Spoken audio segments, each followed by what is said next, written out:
ପାଞ୍ଚଟି ଜିଲ୍ଲାରେ ବର୍ଷିବ ଆଗାମୀ 3 ଘଣ୍ଟା ପାଇଁ ୱାର୍ଣ୍ଣିଂ ଜାରି। ବିଜୁଳି ଘଡ଼ଘଡ଼ି ଏବଂ ପ୍ରବଳ ବର୍ଷା ପାଇଁ ଆଗାମୀ 3 ଘଣ୍ଟା ପାଇଁ 5 ଜିଲ୍ଲାକୁ ପାଣିପାଗ ବିଭାଗ ପକ୍ଷରୁ ୟେଲୋ ୱାର୍ଣ୍ଣିଂ ଜାରି କରାଯାଇଛି। ଭଦ୍ରକ, କେନ୍ଦ୍ରାପଡ଼ା, କଟକ, ଖୋର୍ଦ୍ଧା ଓ ପୁରୀ ଜିଲ୍ଲାରେ ପ୍ରବଳ ବର୍ଷା ହେବାର ସମ୍ଭାବନା ରହିଛି।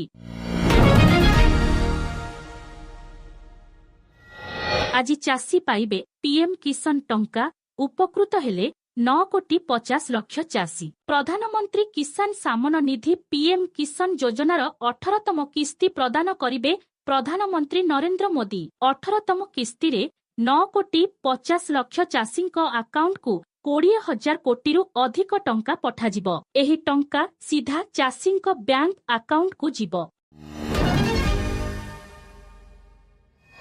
ଛତିଶଗଡ଼ ସୀମାନ୍ତରେ ଏନ୍କାଉଣ୍ଟର 36 ଜଣ ନକ୍ସଲ ନିପାତ।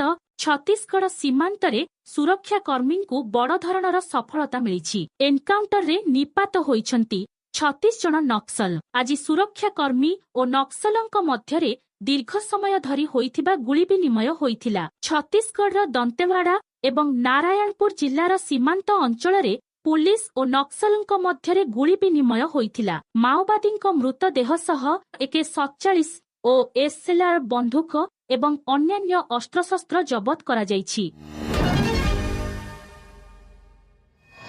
ଆଜି କନିଷ୍ଠ ଶିକ୍ଷକ ଶିକ୍ଷୟିତ୍ରୀଙ୍କୁ ନିଯୁକ୍ତି ପତ୍ର ବଣ୍ଟନ କରିବେ ମୁଖ୍ୟମନ୍ତ୍ରୀ, ଯାହାଦ୍ୱାରା ରାଜ୍ୟର 16,009 ଜଣ କନିଷ୍ଠ ଶିକ୍ଷକଙ୍କୁ ମିଳିବ ଚାକିରି। କଳିଙ୍ଗ ଷ୍ଟାଡିୟମରେ ନିଯୁକ୍ତି ପତ୍ର ବଣ୍ଟନ କରିବେ ମୁଖ୍ୟମନ୍ତ୍ରୀ ମୋହନ ମାଝୀ। ବିଦ୍ୟାଳୟ ଓ ଗଣଶିକ୍ଷା ବିଭାଗ ପକ୍ଷରୁ ଶିକ୍ଷକ ଶିକ୍ଷୟିତ୍ରୀଙ୍କ ପ୍ରଶିକ୍ଷଣ କାର୍ଯ୍ୟକ୍ରମ ମଧ୍ୟ ଆୟୋଜନ କରାଯିବ। ଏଥିସହ ଗୁଣାତ୍ମକ ଶିକ୍ଷାଦାନ ନେଇ ମାର୍ଗଦର୍ଶନ କରାଇବେ ମୁଖ୍ୟମନ୍ତ୍ରୀ କେନ୍ଦ୍ର ଶିକ୍ଷାମନ୍ତ୍ରୀ ଧର୍ମେନ୍ଦ୍ର ପ୍ରଧାନ, ରାଜ୍ୟ ଉପମୁଖ୍ୟମନ୍ତ୍ରୀ କନକ ବର୍ଦ୍ଧନ ସିଦେଓ, ବିଦ୍ୟାଳୟ ଓ ଗଣଶିକ୍ଷା ମନ୍ତ୍ରୀ ନିତ୍ୟାନନ୍ଦ ଗଣ୍ଡ, ଉଚ୍ଚ ଶିକ୍ଷାମନ୍ତ୍ରୀ ସୂର୍ଯ୍ୟ ଅଂଶୀ ସୁରଜ ଏବଂ ବିଦ୍ୟାଳୟ ଓ ଗଣଶିକ୍ଷା ବିଭାଗର ଅନେକ ବରିଷ୍ଠ ଅଧିକାରୀମାନେ ଏହି କାର୍ଯ୍ୟକ୍ରମରେ ଯୋଗଦେବ।